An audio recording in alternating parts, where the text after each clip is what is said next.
Shalom. Welcome to another episode of Inspiration from Zion. I'm Jonathan Feldstein, and I have the privilege of being your host, coming to you from the Judean Mountains here in Israel. I like to refer to it as the original Bible Belt.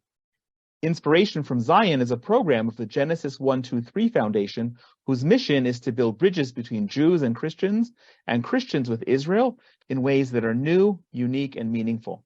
I pray that you will find this all of those.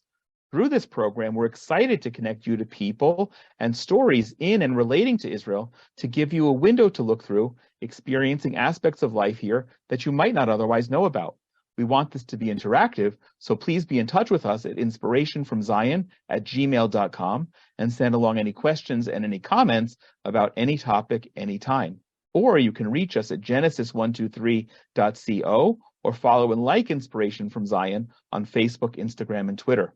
Stay tuned until the end of the program, where we're also going to share some exciting offers, and please feel free to share this with others who you know who will also find it of interest.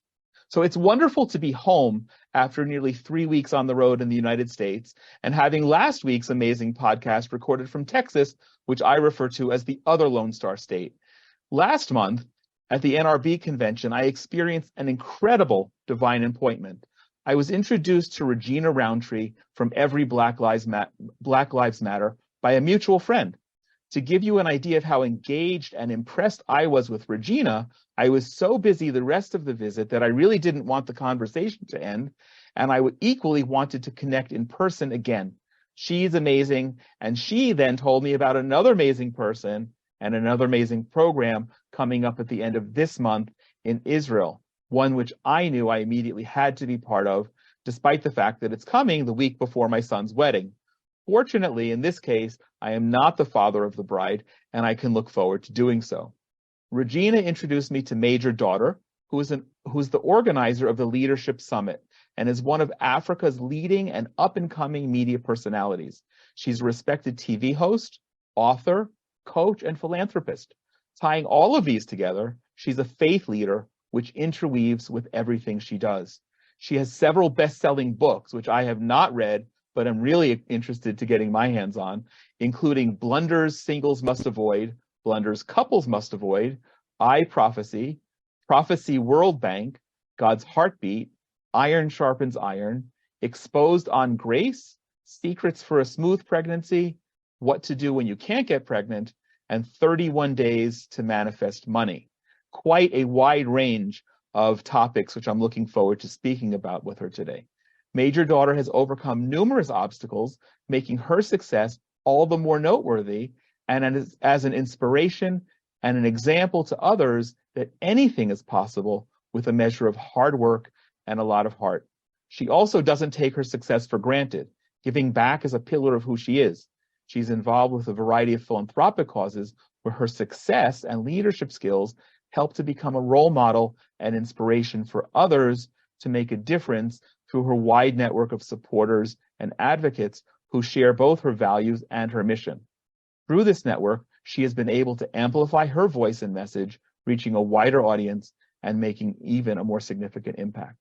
Honestly, it's humbling to host such a media personality today, who's the host and president of Mdntv. And until we logged on today, I didn't realize that MDN is probably Major Daughter Network TV. And she's one of it's one of South Africa's leading online channels. And getting to know her now just briefly before we began the conversation, there's really good reason to understand how Major Daughter has charmed audiences with her infectious energy and her sharp wit. Her interviews via top 5 podcasts, in South Africa are always insightful and entertaining and thought-provoking, and I look forward to sharing some of that with you now. She's hosted her own talk show where she's interviewed presidents and some of the most influential and high net worth people in the world. And honestly, I'm a little nervous to be interviewing someone of her stature and hope I can rise to the occasion. Major, it's really an honor to have you join me today on the Inspiration from Zion podcast. Welcome. Well, thank you so much, Jonathan. Shalom to you and to all your listeners. I am privileged really to be here, and I'm glad that you find me amazing and others. That's encouraging and refreshing. Well, it is Jonathan? encouraging and it's amazing, but it's true. And we'll get to the trip that you're leading here in Israel, because to lead a group as you're doing, coming to Israel really does mean that you are inspiring. You are a leader and people are following, and that's by definition. But I would love even to talk a little bit about your background. We spoke about overcoming challenges. How did you get to your native South African, right? But how did you get to the position that you are in today? Where did that come from? Well, my father's dream, and I was literally born talking. So I came out talking. So I started talking at a very early age. So my mom will tell you that when I came out, I had my very first speech instead of a cry. So there has been that assignment on me of being a voice, and I had to be that voice, and I had to follow up on that as it was exposed to me as I grew up. And I grew up in South Africa. I'm a South African. I'm proudly South African. But then come 2014, I now received a message concerning Israel, and 2014 will be the very first time I went to Israel. So my assignment started becoming clear. So this is like a dream. So as we are coming to Israel and I'm coming with this delegation, I feel like the Queen of Sheba. That's lovely. That's really lovely. We have to find you a king here. No, I already have a king. Yeah, that's Okay. the difference. I have a king and a lot of, princes and princesses already. Yes. But certainly as an emissary coming from Africa. That's amazing. Now, you grew up after apartheid was gone, correct? Yes. Do you still experience, is there a sense of racism there? Because we're going to talk about that. Israel is blamed as being the new apartheid state. What's your sense on that?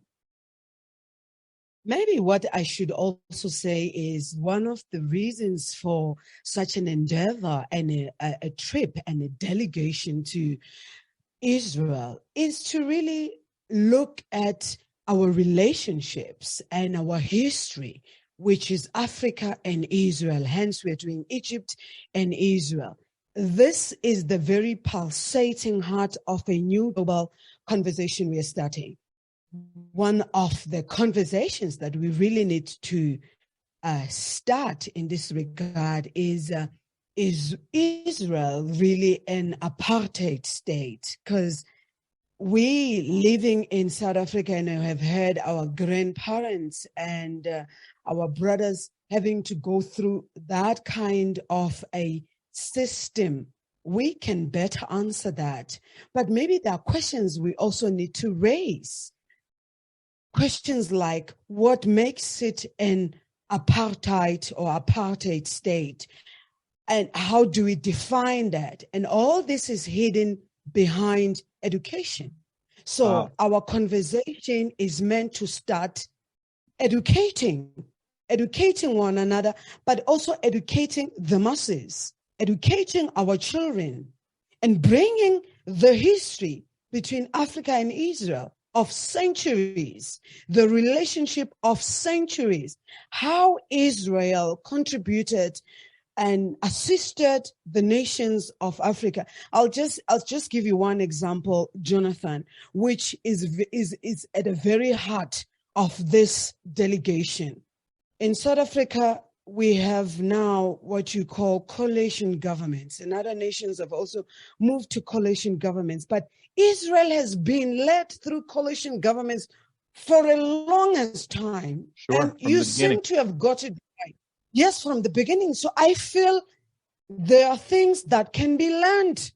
There are things that we can be educated on. We have professors coming on this delegation to take on such panels and really talk about politics and coalition governments and what we as Africa can learn from Israel's coalitions and all that. So there's a lot. I mean, I can go on forever. Jonathan? Well, we could go on forever, and let's not forget that this podcast is coming out right before the major event of the Leadership Summit. And I wanted to do this very deliberately so that people listening and who either are in Israel or can follow you and can come to Israel, and we'll put the details in the speaker notes, can join us and be part of that. And I'm making notes as we're speaking, because now I keep thinking of more people that I need to tell to join me and to be part of this. So I'm looking forward to that.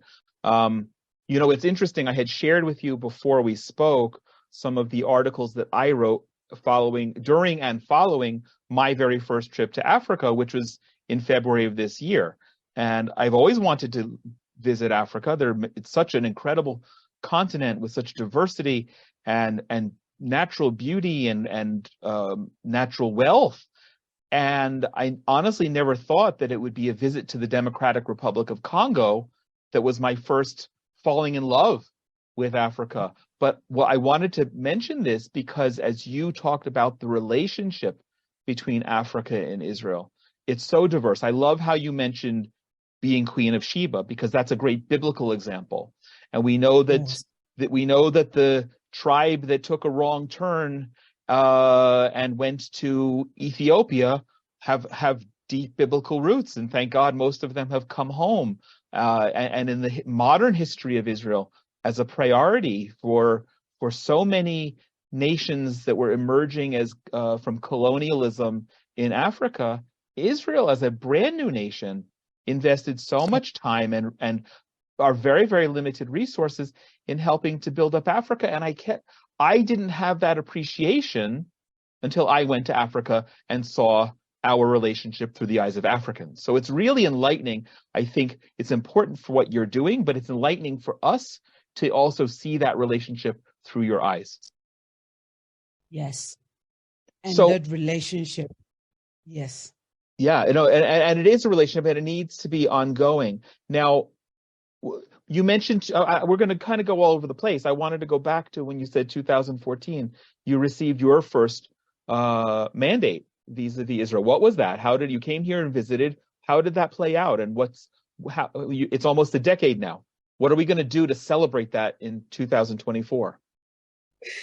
It was like getting to understand, because when a vision and a mandate is given, it's not really given in full. It begins to unfold as you grow, as you mature, but as you learn more. That is why education is important. And one of the things that was said to me then was that education is the cure for all the ills in our society. Education is the cure for all the ills in our nations, for all the tensions. So I was told that as you begin to respond to this mandate that involves, you see, in 2014, I didn't understand this Queen of Sheba. Do you understand? When it was given to me then, I didn't understand that there will be a time I will be coming to Israel with a delegation like this. But I knew that I was that voice that needed to start the conversations that will help us educate one another, the conversations that will be the cure to the ills, the cure to the tensions, the cure, to the animosity that is there. So I was told, for now, just go and see Israel. And I went and saw Israel. And I thought, they're not fighting all the time. There's no war everywhere. Look at this, Jonathan, and this is going to marvel you. Just 3 days ago, I talked to a very well-known businessman, very reputable businessman, because some of the things that is happening, some of the people that are coming as are business people, very reputable and top CEOs. And he says to me, why are you going to Israel? They're fighting 24/7 there. There's literally no place to move. You cannot go there. That let me know. That actually informed me that there's still so much to be done, because there's no war on the streets of Israel 24/7. You can actually go. They live like us. They have normal lives. You can move around different places. It's not war day in, day out. But if a businessman of that stature is not aware, is afraid to go to Israel because there's war going on, Sure. It's a danger zone that tells you that so much education still needs to be done. But who among us is willing to invest into this education? We have our children growing up. Some are told, you don't dare come near to Israel. Some are not even taught about the history of how Israel built university in Zambia. All these things, Jonathan. No, you're 100% right. And honestly, that's very inspiring to hear. We know that and we take that for granted, albeit we have our challenges here. And just before we started recording, we discussed the possibility of you bringing the group to my home, which, as I mentioned in the intro, is in the Judean mountains. And that's beautiful and biblical and appropriate that the Queen of Sheba should come to the Judean mountains on a biblical basis. But most places in the world, they call the Judean mountains the West Bank. And that already Yes. has a negative term. And you're going to come here and see surprisingly lovely interaction and not warm peace, but coexistence and a gross lack of apartheid, which is the slander. I want to so thank you for that. I want to take a break, and I want to ask you the question that I want to come back with before. And the question is, as Israelis and people who are not yet registered to come on your program to join you are hearing this, why should they come? Why should they come out for lunch on Thursday the 29th? Why should they come for breakfast? Why should they be there for networking? It makes sense what you're saying, because Israel is an inspiring place for people to come, especially Christians. But I would like you to answer the question as an invitation to fellow Israelis who will be listening to this, who will then want to join me on your program. But first, let's take a quick break. Okay, so Major, I just asked you to flip the scenario. Why should Israelis care about the relationship, the education, and what you're doing to come out with me, to join me next week? First of all, let the Israelis know this. There are people who will be coming to Israel for the first time. Some may have met the Jewish people around where we live, but they'll be literally in Israel for the first time. And some have been asking questions, really. We want to know how they got their businesses right. Why are they so prosperous? There's so much. This is more than just a networking session. It's more than just an education session. But some people are interested on partnerships, on collaborations, on things that they can take back home and apply and also receive maybe the same kind of results. But most of all, some are looking out to see Jewish people who are willing to come together and be with Africa and other nations, because it's not only Africa that will be there. But above all this, do we have Israel's support on this conversation? So the invitation really is to say, are you willing to support us on this education, on this global conversation that we're starting? And if the answer is yes, come, let's hear from you. How do you feel about everything that has been going on? Where do you think we missed it? How can we turn the tide? What can be done? We have the very good and we have the bad. But look, it's not going to help us to keep on talking about the darkness. We need to shine the light, because the light chases away darkness. So we want a light. Those with light, let them come and light up the place. I'm an optimistic citizen, and a global one for that matter. I believe there's so much that has changed. I believe there's so much that can change. I believe there's so much that is good that is happening for us, and it's not reported. But remember, the news media is meant to report bad news, because in school, in journalism, we are taught that is good news. Sorry, that is what news is all about. Yeah. So you're not going to be told about the good. But remember how Israel, let's talk about Biafra war, how Israel came in when the world sort of turned a blind eye on the Biafra people in Nigeria. Look, there is so much. Nelson Mandela, who is the former statesman of South Africa, our grandfather in this nation, dined with the Jewish people. And at some stage, he said the Jewish people and the Jewish nation, they deserve and they should defend themselves. What happened? We need to go back and look at these things. History does not have blank pages. History has facts and evidence. Jonathan, look, this is more than, it's more than just coming to Israel. It's about the times we are living in. And I feel the ground has been leveled for all of us. We all have the same level ground. After COVID, we are all starting from the same place. We've been given an opportunity to start right. We've been given an opportunity of a new chapter.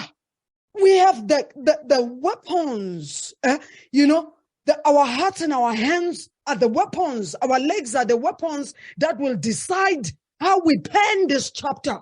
Is Israel on board? Is South Africa on board? Is Egypt on board? Is the Middle East on board? Is the USA on board on this conversation? Come voice it out.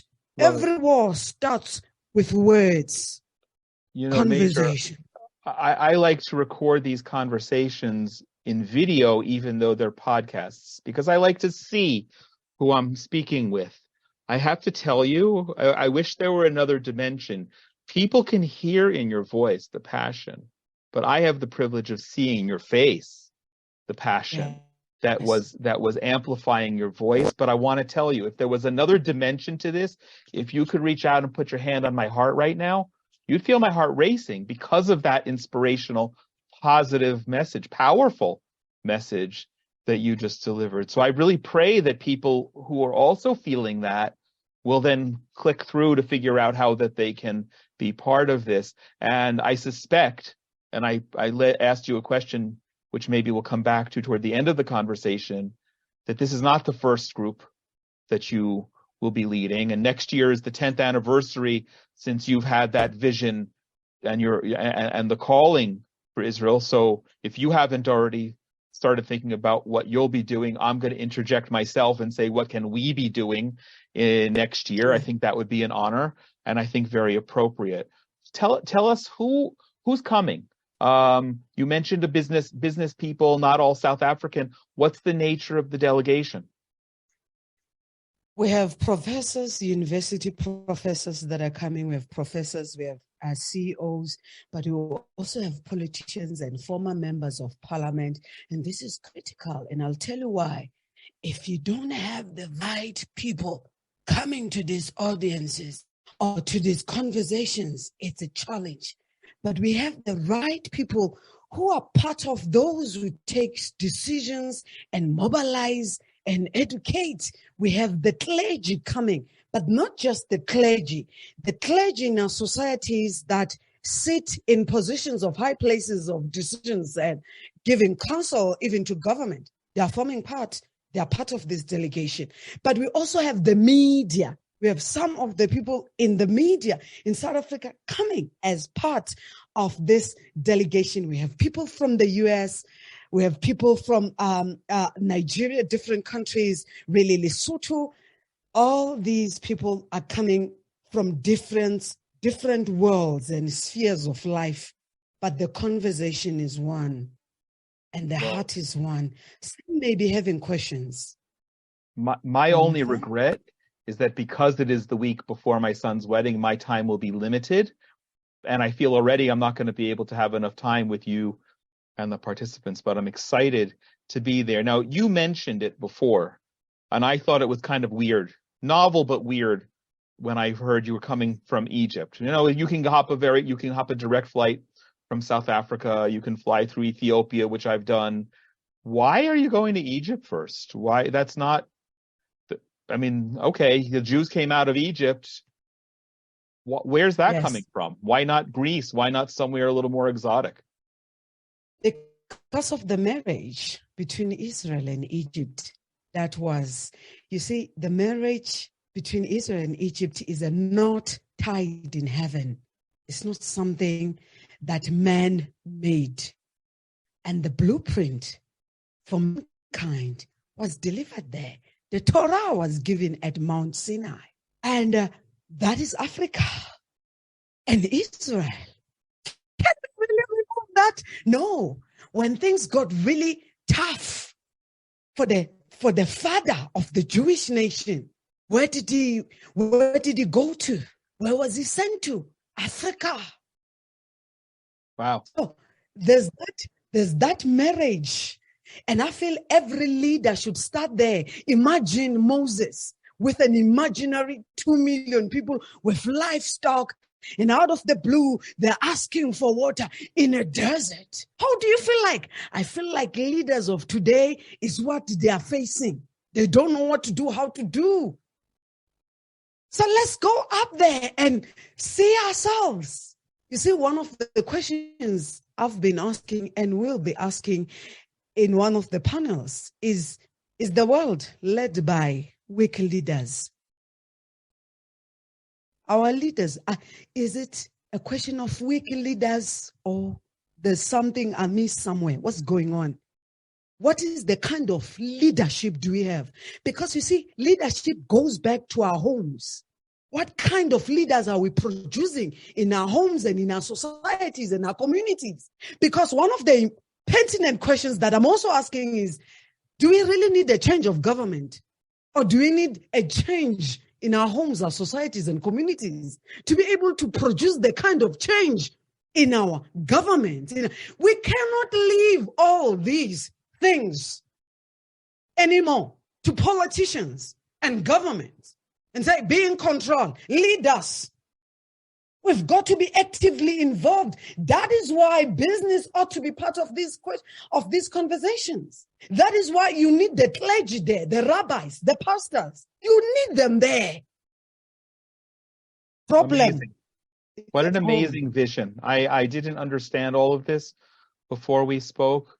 Regina helped me to understand before, and I'm really I'm inspired. I just really am blown away, and I'm looking forward to participating. One thing that you'll appreciate, and maybe you've thought of it, I can't take the credit. A friend of mine from Israel visited Egypt earlier this year, and she made this observation that it wasn't just the miracle.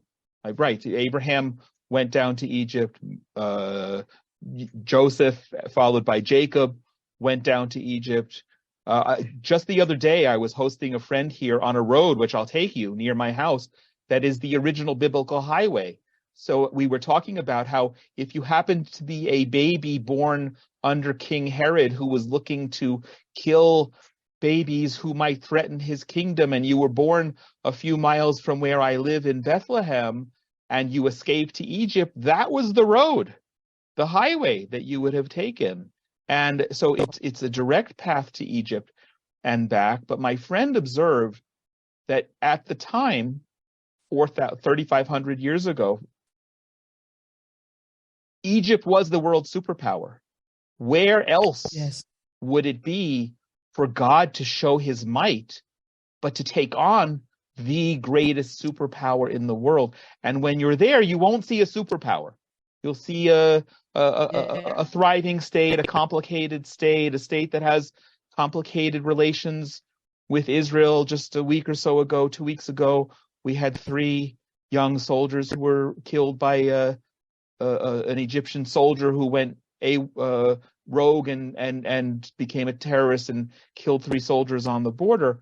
There are still positive relationships. It's not the superpower, but you need to understand that coming out of Egypt, as we did, as Moses led 2 million people, that was the superpower, and that showed God's might.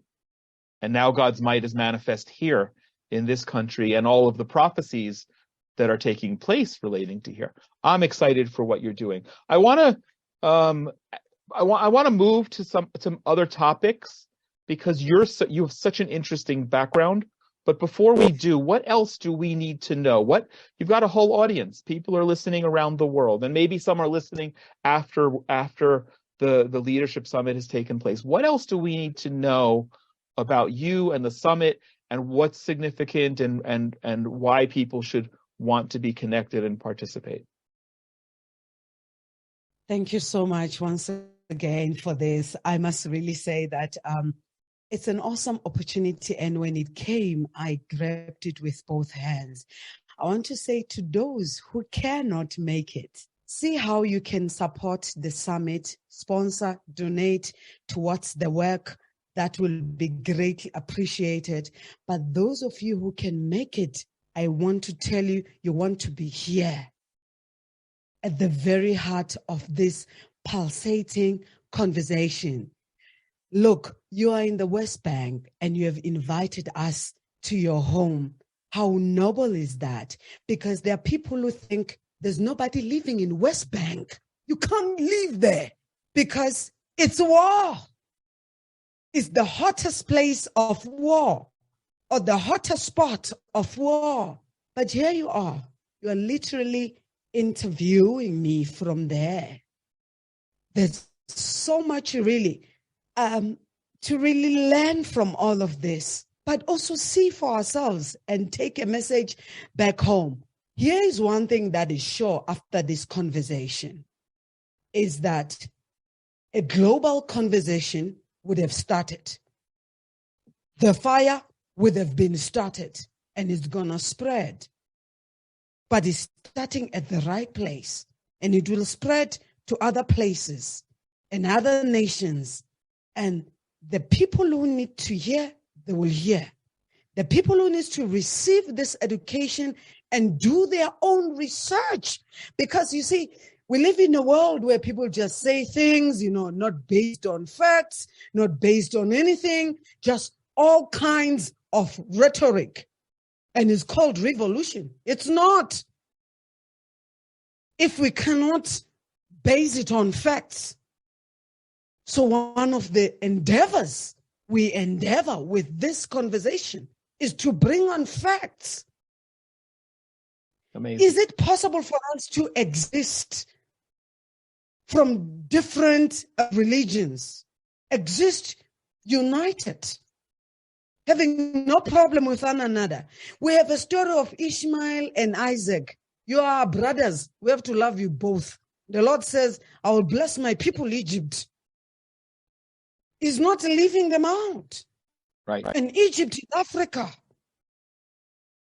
That's an important message. That's important, and especially for the people that you're bringing, because I think that the notion of people supporting Ishmael, the Arab and Muslim world, is been intuitive. That's been the narrative certainly since the 1970s and 80s, less so over years vis-a-vis Israel.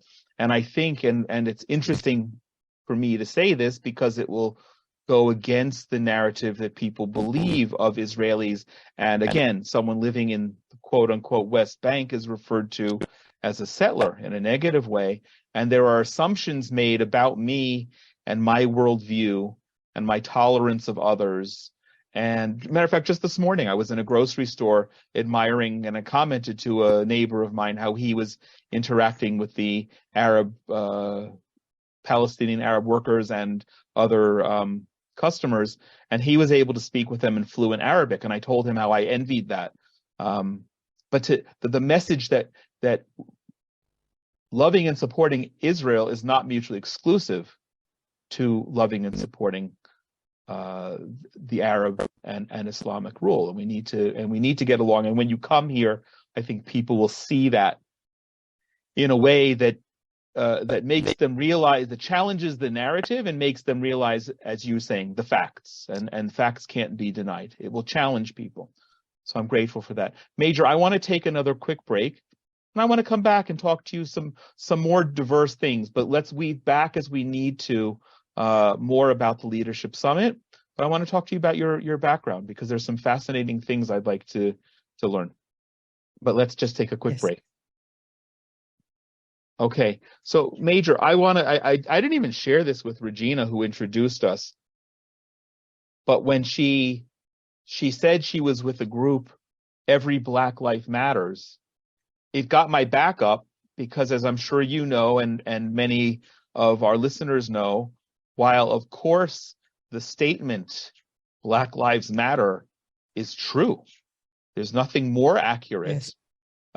Unfortunately, and particularly in the US, that's become politicized, and that's become even taken over by an anti-Semitic, anti-Zionist element. And I didn't hear I heard Black Lives Matter.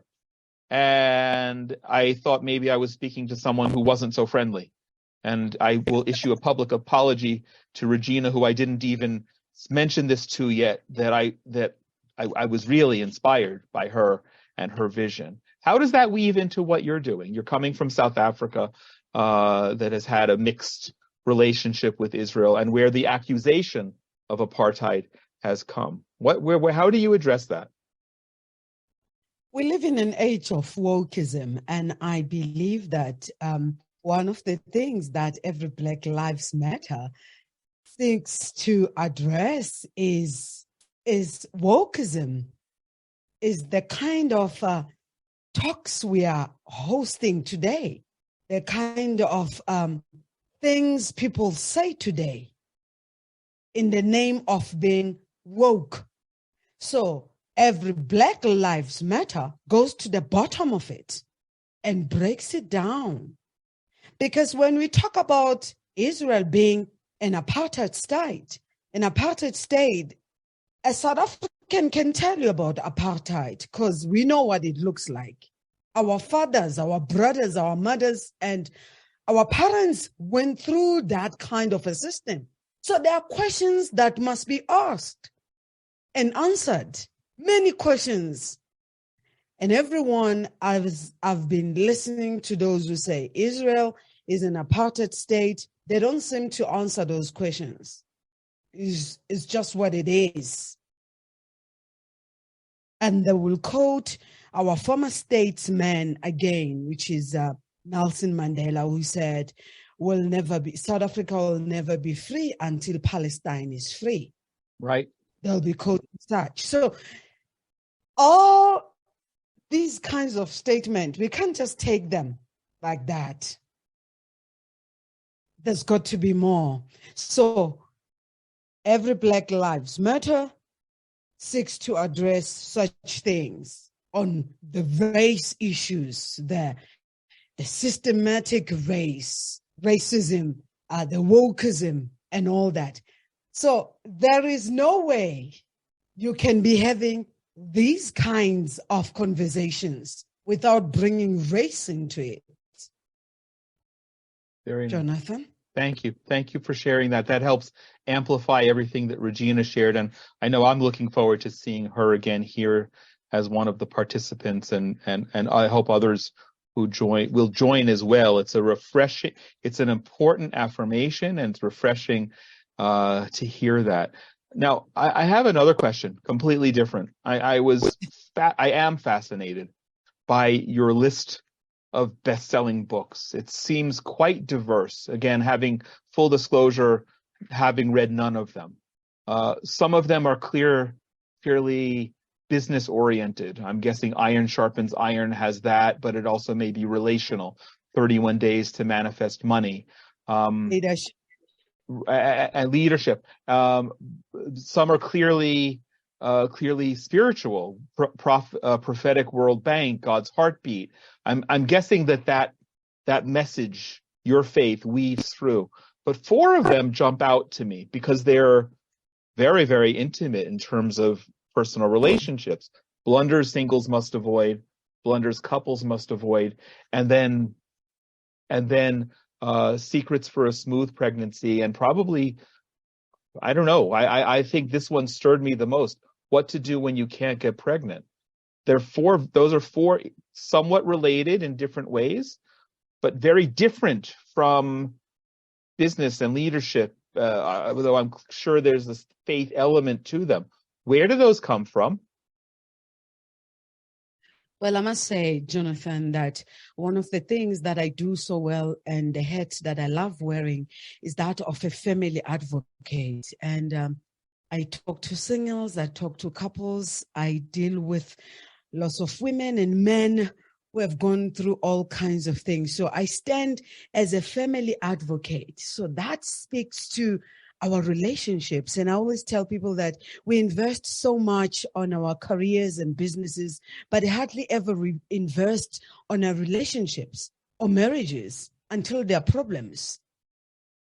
We are so all out or go all out to be successful in business and successful in our careers.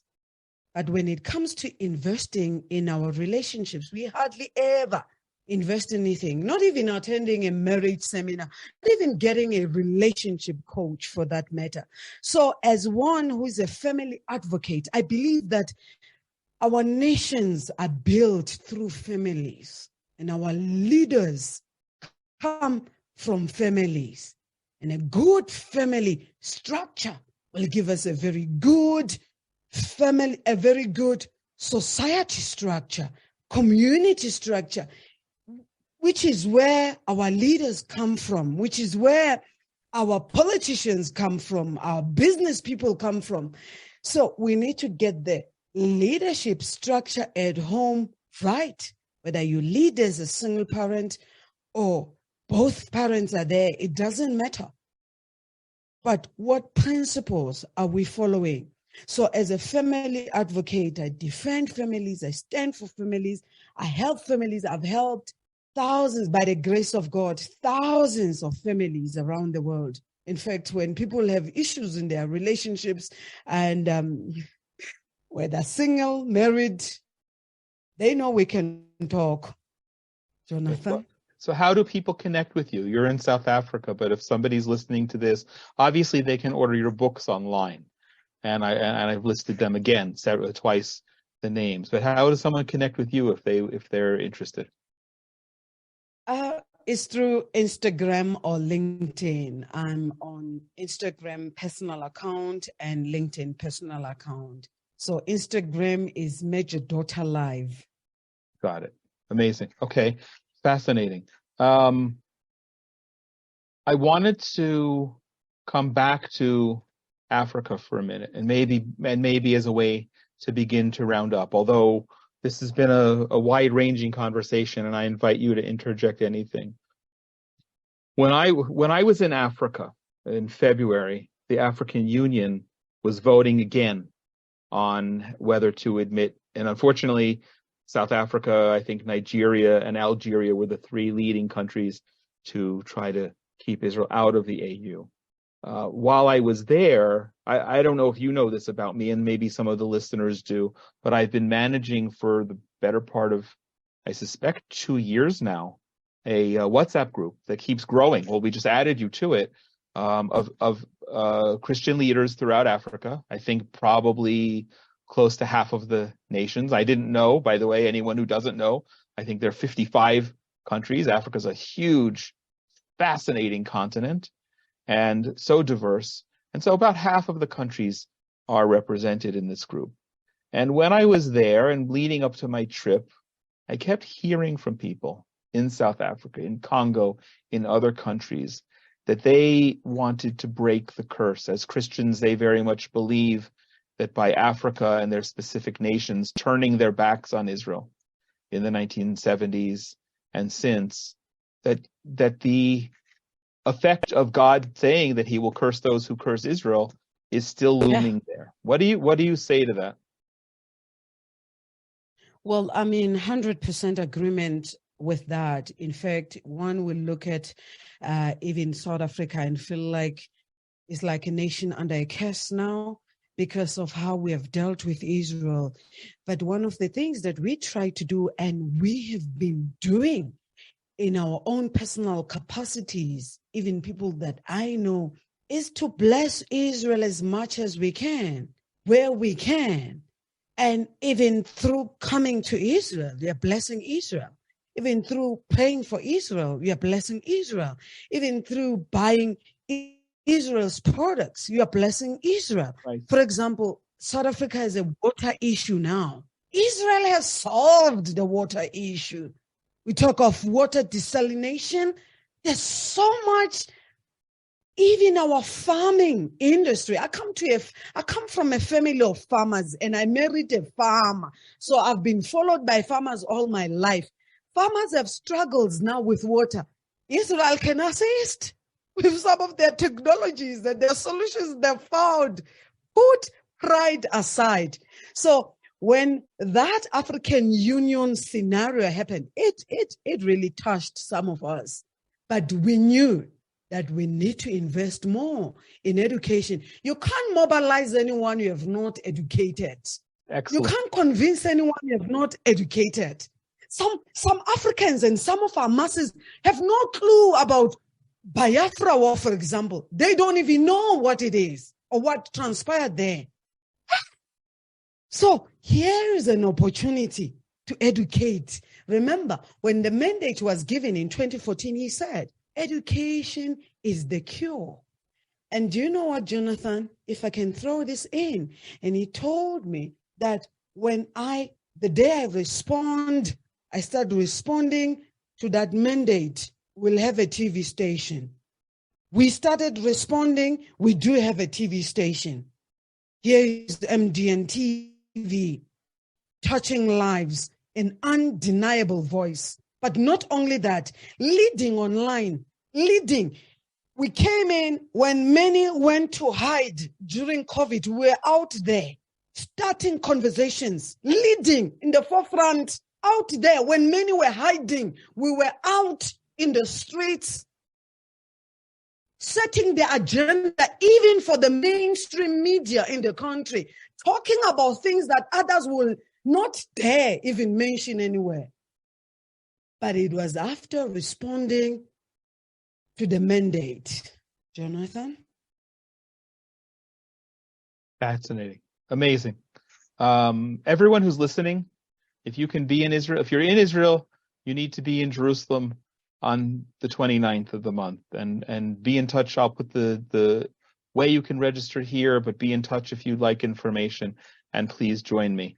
Anyone who can make it to Israel, who's not in Israel, we'll put that information, how you can still participate, and certainly to be in touch. And Major, I want to say this, you mentioned before that people should support and sponsor what you're doing. We have a Genesis 123 Foundation is a US-based nonprofit, 501c3. So I will offer right now that anybody who wants to sponsor from America and be part of it can do so through the Genesis 123 Foundation, get a full tax deduction. It'll be our pleasure, our honor to be partners in investing in what you're doing.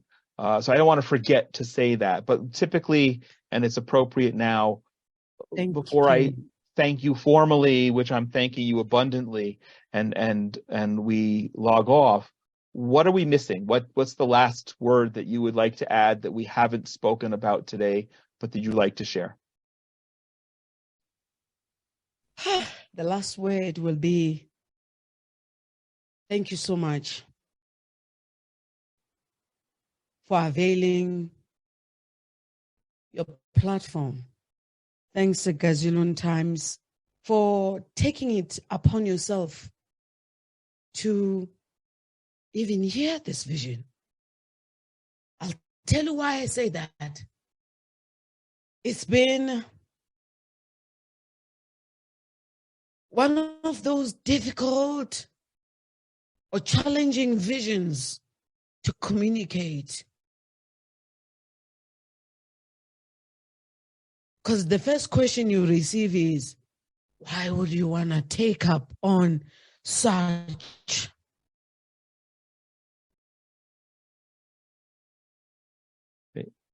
That even people you expect that they will understand, they will not understand.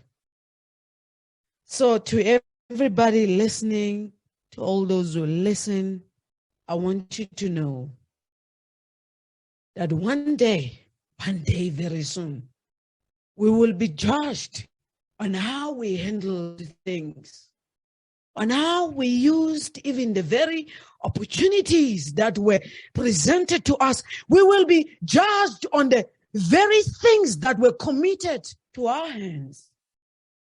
One day, Jonathan, you will have one more podcast, and time shall be no more. Everybody listening, with the time you have, the resources you have, whatever you have, whatever that which is in your hands, use it. Jonathan? Well, Major Daughter, I introduced you. I'm looking back at the notes that I made. This has been a truly incredible divine appointment. I think, to be honest, this is probably one of the podcasts that I've come into least prepared, but most enthusiastic about. And what do they say in business? To under create lower expectations and over deliver. You've done that. This has been a delightful conversation. Everything that I read about you, about your being a leader and inspiring and inspired, has been so wonderful. And I'm grateful for you. I'm grateful for this privilege of sharing your voice. I'm tremendously excited to get to see you next week in person, to host your group here in my home. We'll begin to change. We'll begin to educate and change minds, not to continue with the same false narratives. And certainly through that, I pray, but I know as a certainty that tremendous positive things will come out of it. So, Major Daughter, it has been an absolute delight to have you here as part of the Inspiration from Zion podcasts again. Thank you so much.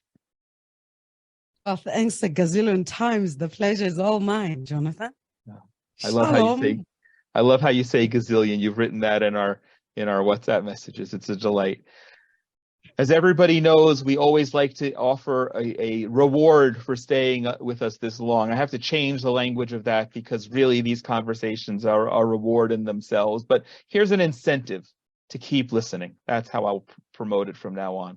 Every month, we're offering a special book. We call it From Jonathan's Bookshelf. And all we ask is that you do is to follow and like Inspiration from Zion on social media. And when you follow us and like us, share the link to this program. And when you share or comment on it, we pick one person at random each month to receive. You don't see my bookshelf here, but it grew a lot. It keeps growing. And I have so many books I've read and so many books I have yet to read. And I want to share something with you that will be inspiring as a connection to Israel. So please follow and like us and share this widely. It's important to always thank our sponsors. First, the friends at the Willow Run Greenhouse in Culpeper, Virginia. If you're ever in the area, please pop in and thank them for helping to make conversations like this possible. And also special thanks to the Coyne family as well for their meaningful sponsorship. Inspiration from Zion and all the Genesis 1, 2, 3 Foundation programs are made possible by donations. So please consider helping to join us to continue building bridges and continuing dialogues like this. And if you'd like to sponsor a future inspiring episode like this in honor or memory of a loved one or a special event, please be in touch at inspirationfromzion@gmail.com. We'd always love to hear your comments as part of a dialogue and invite you to send any questions as well, especially questions you have about traditional Judaism for our Ask the Rabbi programs. Please share this with others who will also find it of interest and continue to join us right here, where we continue to share more meaningful conversations about unique topics relating to Israel that you won't hear anywhere else. Wherever you are in the world, I pray that you and your loved ones are all safe and healthy, and I send my blessings from right here in the Judean mountains. God bless you.